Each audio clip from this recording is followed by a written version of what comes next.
Mga minamahal kong kapatid, araw-araw ay sumisikat ang araw. Araw-araw ay lumulubog ang araw. Kailan kayo huling nanood ng sunset? Kailan niyo huling nakita na lumulubog ang araw?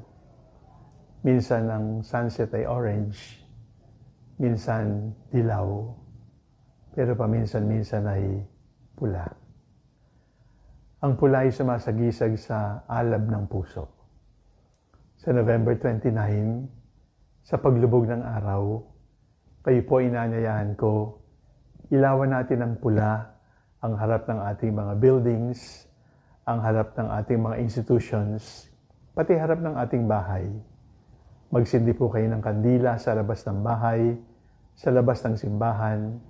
Ilawan natin ang harap ng simbahan, ng paaralan, ng ating bahay, alang-alang sa dugo ng mga Kristiyanong pinapatay, inuusig sa ating panahon.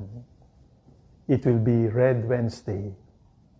Let us remember our persecuted brothers and sisters in the faith. At sana, magsuot din kayo ng pula upang sabihin natin sa buong mundo, sila ay nahihirapan, sila ay inuusig, subalit hindi namin sila nakakalimutan. They will never be forgotten.